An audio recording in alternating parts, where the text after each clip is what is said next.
आज की सुबह में मैं फिर से परमेश्वर का धन्यवाद करता हूं कि आप सबके साथ मिलकर इस प्रार्थना में शामिल हूं। Good morning, praise the Lord, God bless you all those who are joining us from different places. I believe the word of God is teaching and he is correcting us. वो हमें सिखा रहा है और हमें सही कर रहा है, क्योंकि अगर सही नहीं कर रहा है तो कहीं पे कुछ कमी रह गई है। मैं खुदावंद का धन्यवाद करता हूँ। आज की सुबह फिर से एक खूबसूरत कलाम मुझे और आपको देने के लिए वो तैयार है।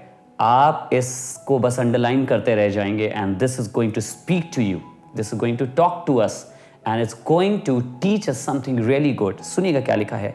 प्रोवर्ब्स की किताब, नीति वचन की किताब, चैप्टर 3, तीसरा बाब एंड वर्स 3, उसका तीसरा बाब। आज इस आयत से आपको कुछ खुदा का कलाम पकड़ने के लिए कहेगा और कहेगा कुछ ऐसी बात है जो अलग मत होने देना अपने जीवन से। ध्यान से सुनिएगा क्या है। कृपा और सच्चाई तुझसे अलग ना होने पाए, वरन उनको अपने गले का हार बनाना और अपने हृदय रूपी पट्टियां पर लिखना। क्या चीज है? कृपा और सच्चाई। I want to explain you about this. कृपा का मतलब क्या है? बाद में लिखा है मर्सी, कृपा कर देना, मर्सी कर देना। कृपा हम किसके ऊपर करते हैं? कृपा हम किसके ऊपर करते हैं? आप मुझे बताइए। हम और आप किसके ऊपर कृपा करते हैं? जिसकी कोई गलती हो, हम और आप उसके ऊपर कृपा करते हैं। जिसने कोई गलती करी हो, जिसने कोई खता करी हो, the one who has done a mistake. And before God says that the truth, before he talks about the truth, before he talks about सच्चाई, इससे पहले कि वो सच्चाई की बात करे कि सच्चाई क्या है और क्या होना चाहिए, उससे पहले खुदा का कलाम बीच में कृपा को ला रहा है। समझिएगा, क्योंकि अपने और आपके जीवन में मैं और आप बहुत बार ऐसे लोगों से मुलाकात करेंगे, ऐसे व्यक्तियों से मुलाकात करेंगे, ऐसे मित्रों से मुलाकात करेंगे, ऐसे जनों से मुलाकात करेंगे कि अगर हम सच्चाई देखें तो उनकी गलतियां समझ में आ रही हैं, सामने आई हैं। उन्होंने क्या किया है, उन्होंने क्या बोला है, वो कैसे काम करते हैं हमारे बिजनेसेस में, हमारे लोगों में, हमारी कलीसियाओं में। उनकी सच्चाई हमें पता होती है कि हमारी पीठ के पीछे ये व्यक्ति कैसे बात कर रहा है। उनकी सच्चाई हमें पता होती है कि यह कितनी बदतमीजी से बोलता है। उनकी सच्चाई हमें पता होती है ये कितना रूड है। उनकी सच्चाई हमें पता होती है कि ये अपने हिसाब से सिर्फ चलने की कोशिश करता है। He doesn't want to listen to anybody else. अब उनकी सच्चाई हमें पता होती है कि वो व्यक्ति हमारे संग कितना बड़ा धोखा कर रहा है। पर ध्यान से सुनिएगा, before God talks about the truth, he is talking about the mercy. कह रहा है मुझे मालूम है अगर सच्चाई की आंखों से देखोगे, you are going to find so many things which are not correct around you। पर कह रहा है उस समय दया को अपने साथ रखना, मर्सी को अपने साथ रखना। First keep the mercy with you and keep the truth with you. सच्चाई से काम करो, सच्चाई के साथ आगे बढ़ो, सच्चाई से अपने परिवार को चलाओ, सच्चाई से अपनी कलीसिया को चलाओ। मैं हर बार परमेश्वर से ये दुआ करता हूँ, परमेश्वर मुझे तेरी कलीसिया को सच्चाई से चलाने की कुव्वत दे जिंदगी भर।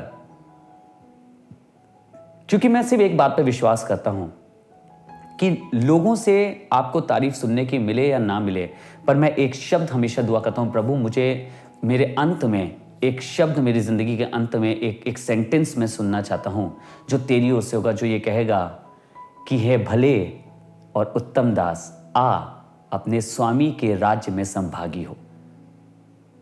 ओ faithful servant, come and join the kingdom of your master. This is what I want to hear. और कुछ नहीं सुनना है।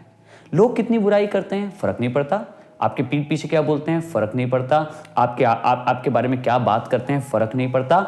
आप अपनी सच्चाई को और आप अपनी मर्सी को अलग मत होने दीजिएगा। I know people talk about you, I know the people may be saying lot of things about you. मुझे मालूम है शायद लोगों ने बहुत कुछ आपके विरोध में कहा है, बहुत कुछ आपके पीछे कहा है, बहुत सी बातें लोग आपसे कहते रहे होंगे, बहुत से लोग आपके ऊपर लालछन उठाते रहे होंगे। याद करिए हर उन लोगों को जो आज तक करते रहे। एक औरत जो यीशु मसीह से कुएं पे मुलाकात करी, जिसको इतना हक भी नहीं था कि सही समय पे जब ठंडा होता है, जब छाई होती है, तब आके कुएं से पानी भर सके। लिखा है दिन दोपहरिया में पानी भरने आई, क्योंकि लोग उसे पसंद नहीं करते थे। पर जब उसे मालूम हुआ कि उसे यीशु मिल गया है, तो उन्हीं लोगों के दरवाजे पे खटखटा के बताने लगी कि हमारा उद्धारकर्ता हमें मिल गया है और तुम भी इसमें शामिल हो। वही लोग जिसको पसंद नहीं करते हैं, वही लोग जिससे बात नहीं करना चाहते हैं, वही लोग जिस पे लालचन उठाते हैं, वही लोग जो मजाक उड़ाते हैं, वही लोग जो कुएं पे इसको पानी तक नहीं भरने देते, आज उनको भी खुशखबरी सुना रही है। आपको मालूम क्यों? क्योंकि खुदावंद मिल गया है।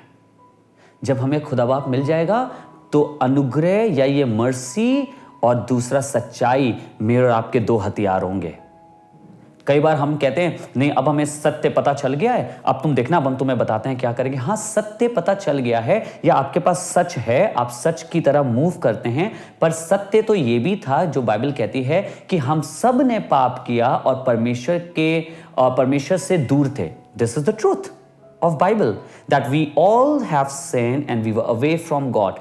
But then there was also a mercy which says कि और हम जो पहले परमेश्वर से दूर थे, अब प्रभु यीशु के द्वारा उसके करीब आ गए। Yes, there is a truth, but there is also a mercy. मैं आपसे ये नहीं कह रहा आप सच से अनजान रहें, लेकिन मैं आपसे ये भी नहीं कह रहा कि आप परमेश्वर की दया से अनजान रहें, परमेश्वर के कलाम से अनजान रहें। बहुत से सत्य हम जानते हैं, बहुत सी सच्चाइयाँ हम जानते हैं, पर आइए आज अनुग्रह को भी जानना शुरू करें, और ना केवल जानना लेकिन अपनी ज़िंदगी में इसको इस्तेमाल करना शुरू करें। Let us pray. आइए दुआ करें। जीवित और सर्वशक्तिमान परमेश्वर, मैं आपका धन्यवाद करता हूँ आज इस खूबसूरत वचन के लिए। मेरे पिता, फिर से आपने दिया और मन प्रसन्न है इसे पढ़कर, इसे सुनकर, इसे अपने जीवन में अपनाने के लिए। प्रभु, आज ये दुआ करता हूँ हम सब जितने विश्वासी मिलके आज इस प्रार्थना में शामिल हैं और ये वचन जो हम तक पहुँचा है, हमारे जीवन आपके अनुग्रह से और आपकी सच्चाई से भरे हुए हों। जब लोग हमें देखें तो उन्हें सिर्फ सच्चाई ही ना दिखाई दे, पर उन्हें हमारे जीवन में अनुग्रह ही दिखाई दे।